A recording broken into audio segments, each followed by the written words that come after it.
छत्रपती शिवाजी महाराजांची रायगडावरची समाधी शोधून काढली आणि त्या ठिकाणी त्यांनी प्रथम छत्रपती शिवाजी महाराजांचा जन्मोत्सव साजरा केला आणि तिथून पुढे त्यांनी छत्रपती शिवाजी महाराजांचे पोवाडे लिहिले आणि ते पोवाडे त्यांनी सगळीकडे गायले आणि लोकांना सांगितलं की छत्रपती शिवाजी महाराजांचे काय आहेत आदर्श आहेत, ते आमचे नेते आहेत. हा विचार तसाच पुढे चालवत नेण्यासाठी डॉक्टर बाबासाहेब आंबेडकरांनी महात्मा ज्योतिराव फुले आणि त्यांच्या पत्नी यांना आपले गुरु मानले.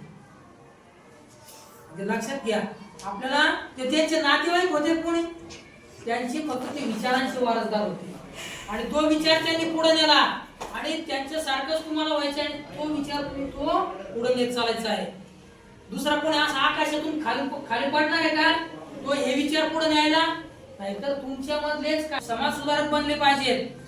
केवळ या ठिकाणी तुम्ही या चार भिंतीमध्ये शिक्षण घेतलं आणि फक्त इटिंग स्लीपिंग आणि शोधटी बस एवढंच काम. समाज चालवण्यासाठी कोणीतरी पुढे आलं पाहिजे. जसं की छत्रपती शिवाजी महाराज यांनी हे अनिष्ट रूढी परंपरा नष्ट केल्या, त्यानंतर महात्मा फुल्यांनी या अनिष्ट रूढी परंपरा नष्ट केल्या, डॉक्टर बाबासाहेब आंबेडकरांनी या अनिष्ट रूढी परंपरा नष्ट केल्या आणि पुढे ते तसंच हा जो गाडा आहे तो आपल्याला पुढे न्यायचा आहे. जेव्हा आपण समाजासाठी कार्य करतो त्यावेळेला मात्र हा समाज तुमच्यामध्ये समाज सुधारणा करण्याची जर क्षमता असेल तर तो समाज तुम्हाला नतमस्तक होतो आणि तुमची पूजा करतो. तर आपण असं घडलं पाहिजे, कारण हा जो विचारांचा गाडा आहे हा पुढे न्यायचा असतो, तो त्या ठिकाणी थांबायचा नाही.